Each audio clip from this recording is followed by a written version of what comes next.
جناب بلال فرماتے ہیں جب سے پیدا ہوا تب سے غلام تھا، کبھی کسی نے میرے کپڑوں کی فکر نہیں کی تھی، مجھے تو امیہ 4 دن روٹی نہیں دیتا تھا۔ فرماتے ہیں جب میں گیا ابو بکر کے ساتھ، ابو بکر صدیق نے ایک چٹائی بچھائی، صدیق اکبر چٹائی کے اوپر میرے ساتھ بیٹھ گئے۔ فرماتے ہیں ابو بکر نے تیل منگایا، وہ تیل میرے زخموں پہ، ابو بکر صدیق نے وہ تیل میرے سر پہ، میری داڑھی پہ، فرماتے ہیں پھر کنگھا کیا۔ پھر ابو بکر صدیق نے ایک جوڑا منگایا، وہ کپڑے مجھے پہنائے۔ ابو بکر صدیق نے پگڑی منگوائی، وہ پگڑی کھول کے میرے سر پہ بندھوائی۔ فرماتے ہیں ابو بکر نے مجھے تیار کیا، فرمایا تو آج جا رہا ہے در رسالت مآب پہ، در رسالت مآب پہ، آج تو پہنچ رہا ہے حضور کے دروازے پہ۔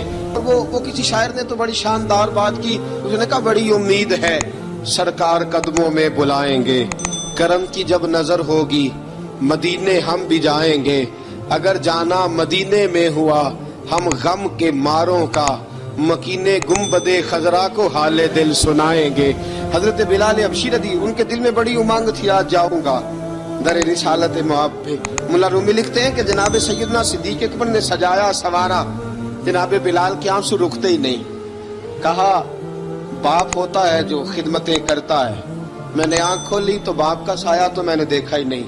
اور فرمایا ماں تھی تو ماں جب بھی میں کام کر کے آتا تھا تو مجھے دیکھ کے میری اماں بس رو دیا کرتی تھی۔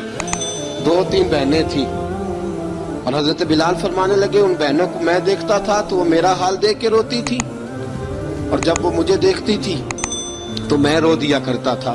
فرمایا ابو بکر میں نے تو یہ رنگ ڈھنگ دیکھے نہیں جو آج تو مجھے دکھا رہا ہے۔ جناب سیدنا صدیق اکبر رضی اللہ تعالیٰ عنہ بنا سوار کے نا حضرت بلال کا ہاتھ پکڑ کے سینے پہ رکھا، جناب بلال ہچکی لے کے روئے۔ حضرت ابو بکر صدیق نے فرمایا جتنا رونا یہاں رو لے، میں کائنات کے آنسو دیکھتا ہوں لیکن جب نبی کی آنکھوں میں آنسو دیکھتا ہوں تو دیکھے نہیں جاتے۔ فرمایا یہاں رو لے، حضور کے دروازے پہ جا کے تیری آنکھ میں آنسو نہیں آنا چاہیے۔